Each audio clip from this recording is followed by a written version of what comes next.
তো দেখো ছাত্রছাত্রীরা, খুব ভালো করে মনোযোগী হও। According to structure, sentences are divided into 3 classes.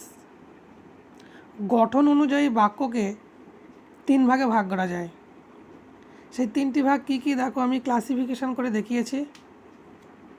Simple বা সরল বাক্য, কমপ্লেক্স সেন্টেন্স বা জটিল বাক্য, কম্পাউন্ড সেন্টেন্স বা যৌগিক বাক্য। তো এই সিম্পল, কমপ্লেক্স, কম্পাউন্ড কাকে বলে সেগুলো এবার একটু জেনে নিই। What is simple sentence? দেখো, a sentence that has one subject, one predicate and one finite verb is called a simple sentence. যে সেন্টেন্সের বা যে বাক্যের একটি সাবজেক্ট, একটি প্রেডিকেট এবং একটি ফাইনাইট ভার্ব বা সমাপিকা ক্রিয়া থাকে তাকে বলা হয় সিম্পল সেন্টেন্স বা সরল বাক্য। 2 নম্বরে দেখো, কমপ্লেক্স সেন্টেন্স, জটিল বাক্য।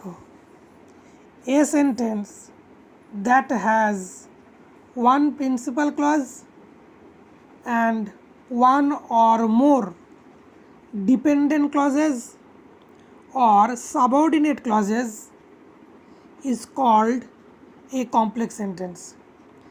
যে বাক্যের একটি প্রিন্সিপাল ক্লজ এবং এক বা একাধিক ডিপেন্ডেন্ট ক্লজ বা সাবঅর্ডিনেট ক্লজ থাকে তাকে বলা হয় কমপ্লেক্স সেন্টেন্স বা জটিল বাক্য। তো দেখো, কমপ্লেক্স সেন্টেন্সের মধ্যে কিন্তু প্রিন্সিপাল ভার্ব মাস্ট, একটা প্রিন্সিপাল ক্লজ কিন্তু থাকবেই, আর তার সাথে এক বা একাধিক ডিপেন্ডেন্ট ক্লজ বা সাবঅর্ডিনেট ক্লজ। এবার দেখো 3 নম্বরে আসছে কম্পাউন্ড সেন্টেন্স, যাকে আমরা বাংলায় বলি যৌগিক বাক্য। A sentence that has 2 or more principal clauses and they are joined by a conjunction is called a compound sentence বা যৌগিক বাক্য। তাহলে একটা সেন্টেন্স বা একটা বাক্য যার মধ্যে 2 বা তার বেশি প্রিন্সিপাল ক্লজ থাকে এবং তারা একটা কনজাংশন দ্বারা যুক্ত হয়, তবে তাকে বলা হয় কম্পাউন্ড সেন্টেন্স বা যৌগিক বাক্য। তা কনজাংশন দ্বারা যুক্ত হয় বলতে কনজাংশন আমরা কোনগুলোকে বলবো? And, but, or, either or, neither নর, ইয়েট, এগুলোকে বলা হচ্ছে কনজাংশন, লিঙ্কার। এইবার দেখো, প্রথমে আমরা আলোচনা করব কিভাবে সিম্পল সেন্টেন্সের পরিণত করে দুটো বাক্যকে সিঙ্গেল সেন্টেন্সে পরিণত করা যায়। মেকিং সিম্পল সেন্টেন্স, তা সিম্পল সেন্টেন্সে পরিণত করতে গেলে কিছু প্রসেস আছে, যেমন by using participle, by using infinitive, by using preposition with gerund, by using prepositional phrase, হ্যাঁ, তারপরে absolute phrase, by using noun or phrase in apposition, by using adverbial। এই প্রসেসগুলোকে অবলম্বন করে কিন্তু আমরা সিম্পল সেন্টেন্সে জয়েনগুলো করব। তো আমরা স্টেপ বাই স্টেপ এক একটা নিয়ম দেখব, খুব মনোযোগী হও তোমরা। দেখো, তো প্রথমেই বলেছি আমি বাই ইউজিং পার্টিসিপল ব্যবহার করে। দেখো, the boy saw a snake, he ran away. তাহলে দেখো, সাবজেক্ট একই, তাহলে সাবজেক্ট যদি একই হয়, যে ভার্বের কাজ আগে হচ্ছে সেই ভার্বের প্রেজেন্ট ফর্মের সাথে আইএনজি যোগ করে আমরা প্রেজেন্ট পার্টিসিপল গঠন করব। তাহলে আগে দেখলো, তারপর সে পালিয়ে গেল। তাহলে সিং, স ভার্বের প্রেজেন্ট ফর্ম কি? সিন। সি এর সাথে আইএনজি যোগ করা হলো, যেটা পার্টিসিপল করা হলো। Seen a snake, seeing a snake, the boy ran away. পরেরটা দেখো, বি, হি ওয়াজ টায়ার্ড, সে ক্লান্ত ছিল। He sat down to rest. তাহলে অ্যাম, ইজ, আর, ওয়াজ, আর থাকলে প্রেজেন্ট পার্টিসিপল আমরা ওখানে বিং বসিয়ে প্রেজেন্ট পার্টিসিপল করতে পারি বা করব। তাহলে ওখানে যেহেতু ওয়াজ আছে, কি বসাবো? Being tired. অর্থটা কীরকম হবে? ক্লান্ত হয়ে। আগেরটা কীরকম আসবে? সাপটাকে দেখে। এগুলো হচ্ছে অসমাপিকা ক্রিয়া, দেখে, খেয়ে, শুয়ে, শুনে, হ্যাঁ। তা বিং টায়ার্ড, ক্লান্ত হয়ে, he sat down to rest.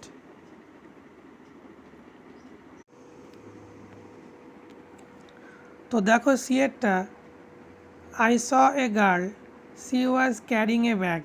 তাহলে I saw a girl carrying a bag, এখানে ক্যারিং হচ্ছে পার্টিসিপেল এবং পার্টিসিপেল কাজ করে অ্যাডজেক্টিভের মতো, বর্ণনা দিচ্ছে গার্লকে। ডি এরটা দেখো, the glass is broken throw it into the dustbin.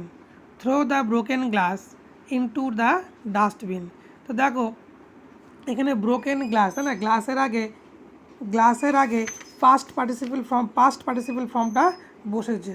তা এরকম নাউনের আগে যখন পাস্ট পার্টিসিপেল ফর্মগুলো বসবে তখন সেগুলো কাজ করে কিছু, তখন আমরা সেগুলোকে বলি পার্টিসিপেল অ্যাডজেক্টিভ। পার্টিসিপেল অ্যাডজেক্টিভে আরও উদাহরণ আছে, যেমন বয়েলড ওয়াটার, ওয়াটার হচ্ছে নাউন, তার আগে বয়েলড বসছে, হ্যাঁ। তারপর দেখা যাচ্ছে রটেন ম্যাঙ্গো, ম্যাঙ্গোটা হচ্ছে নাউন, তার আগে রটেন বসছে। উন্ডেড ম্যানটা হচ্ছে নাউন, তার আগে উন্ডেড বসছে, হ্যাঁ, এটসেট্রা। এবার ইয়েরটা দেখো, হি ওয়ার্কড হার্ড, সে কঠোর পরিশ্রম করেছিল। হি ফেল্ট টায়ার্ড, সে ক্লান্ত অনুভব করেছিল। তাহলে হ্যাভিং ওয়ার্কড হার্ড, পারফেক্ট পার্টিসিপেলের নিয়ম হচ্ছে প্রথমে হ্যাভিং, তারপরে ভার্বের থার্ড ফর্ম বা পাস্ট পার্টিসিপেল ফর্ম। তাহলে having worked hard he felt tired. এইবার আমরা আসছি দেখো 2 নম্বর নিয়মে, বাই ইউজিং অ্যাবসোলিউট ফ্রেজ বা নমিনেটিভ অ্যাবসোলিউটও আমরা একে বলতে পারি। দ্য সান সেট, সূর্য অস্ত গিয়েছিল। The moon appeared in the east, পূর্ব আকাশে চাঁদ উঠল। দ্য সান হ্যাভিং সেট, সূর্য অস্ত গেলে। The moon appeared in the east, the sun having set. তাহলে দেখো আগে আমরা পারফেক্ট পার্টিসিপেলে কী শিখলাম, হ্যাভিং প্লাস ভার্বের থার্ড ফর্ম। তো এখানে দেখো হ্যাভিং প্লাস ভার্বের থার্ড ফর্মের আগে সাবজেক্ট থেকে যাচ্ছে, হ্যাঁ, সাবজেক্টের পর কিন্তু পারফেক্ট পার্টিসিপেলটা বসছে। তো এরকমভাবে আমরা অ্যাবসলিউট ফ্রেজ করে থাকি। পরেরটা দেখো, the meeting was over, the members left the place. The meeting being over, am is are was আর থাকলে আমরা বিং বসিয়ে করব। তাহলে দ্য মিটিং বিং ওভার, ওয়াজের জায়গায় কী বসালাম, বিং, তারপরে যা আছে তাই। তাহলে যেখানে একটি কাজ শেষ হয়ে আরেকটি কাজ হয়, সেখানে বা সেক্ষেত্রে প্রথম কাজের জায়গায় কিন্তু আমরা অ্যাবসলিউট ফ্রেজটাকে ব্যবহার করি। মানে একটা কাজ শেষ হয়ে আরেকটি কাজ যখন হবে সেই প্রথম কাজের জায়গায়, যেমন দ্য সানসেট, একটা সূর্য অস্ত গেল, তারপর চাঁদ পূর্ব আকাশে উঠল। তা আগে একটা কাজ শেষ হচ্ছে যখন, আগের কাজটা যখন শেষ হচ্ছে সেই আগের কাজটার ক্ষেত্রেই কিন্তু আমরা অ্যাবসলিউট ফ্রেজটাকে ইউজ করব। 3 দেখো, বাই ইউজিং ইনফিনিটিভের ব্যবহার এর আগে আমরা শিখেছি ক্লাস 8-এ, যেমন টু প্লাস মেন ভার্ব। 2 এর পর ভার্বের প্রেজেন্ট ফর্ম বা বেস ফর্ম বসিয়ে আমরা ইনফিনিটিভ গঠন করে থাকি, যেমন I have many books, I must read them. I have many books to read. বিয়েরটা, he went to Delhi, his object was to visit the Red Fort. He went to Delhi to visit the Red Fort. কোনো কোনো ক্ষেত্রে infinitive দেখবা সেন্টেন্সে দেওয়াই থাকে। 4 দেখো, use of adverb to এর ব্যবহার। He is very honest, he can not tell a lie. তাহলে he is too honest to tell a lie. তাহলে দেখো ভেরির জায়গায় এখানে আমরা টু প্রয়োগ করছি। এখানে ভেরি অর্থও যা, টু অর্থ সেই একই। তাহলে ভেরি বলতে যেমন খুব বা অত্যন্ত বা মাত্র অতিরিক্তকে বোঝায়, তো টু মানেও কিন্তু এখানে সেই একই রকম। কিন্তু টুটা কিন্তু এখানে ইনফিনিটিভ নয়, হ্যাঁ, মনে রাখবে টুটা কিন্তু অ্যাডভার্ব, এখানে ইনফিনিটিভ কিন্তু টু টেল। বিয়েরটা দেখো, আই ওয়াজ ভেরি টায়ার্ড, আমি খুব ক্লান্ত ছিলাম। I could not walk anymore, আমি আর হাঁটতে পারিনি। তাহলে ভেরির জায়গায় আবার টি ডবল টু বসাবো আমরা। তাহলে I was two tired to walk anymore. তাহলে এখানে টু ওয়াকটা হচ্ছে ইনফিনিটিভ।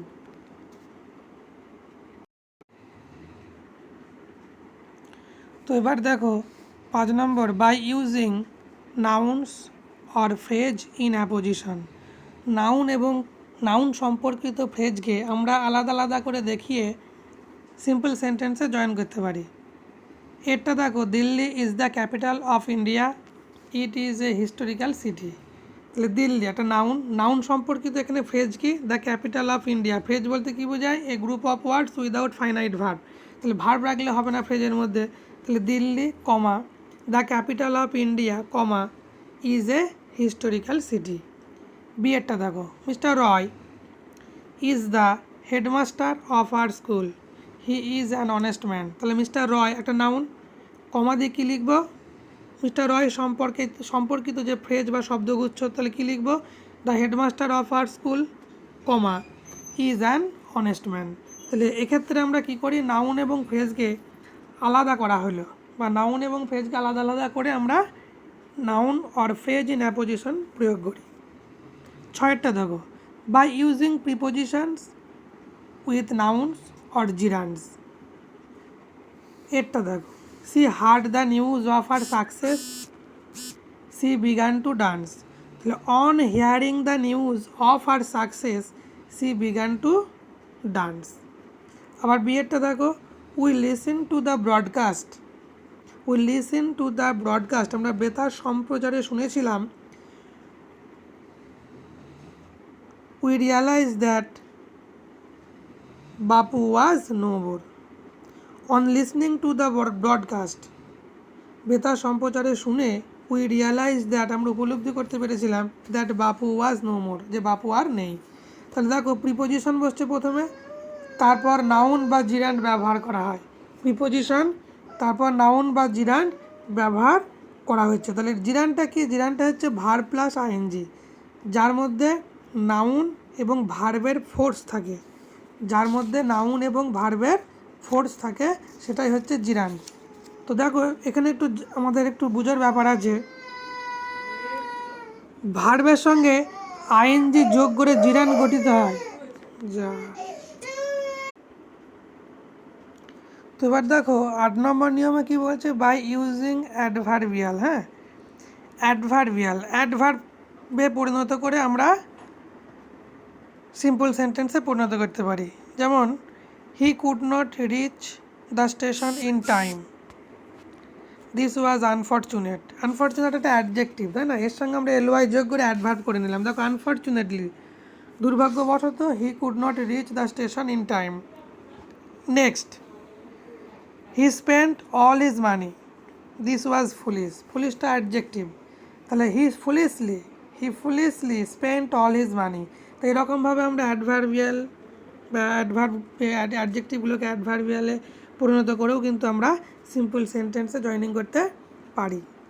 তো নিচে দেখো, আমি দেখিয়ে দিয়েছি, আরও যেটা ডিটেলসে লিখেও দিয়েছি, ভার্বের সঙ্গে আইএনজি যোগ করে জিরান্ড এবং পার্টিসিপল গঠিত হয়। তো এখানে দেখো, জিরান্ড করে কিন্তু নাউনের মতো কাজ, আর পার্টিসিপল করে কিন্তু অ্যাডজেক্টিভের মতো কাজ, এটা কিন্তু তোমরা মনে রাখবে। তো প্রিয় ছাত্রছাত্রীরা, আমি আশা করছি কিভাবে দুটো সেন্টেন্সকে যুক্ত করে আমরা সিম্পল সেন্টেন্সে পরিণত করি, এই পদ্ধতি তোমরা বুঝতে পেরেছো। কোনো জায়গায় অসুবিধা হলে তোমরা ইমিডিয়েট আমাকে টেক্সট করে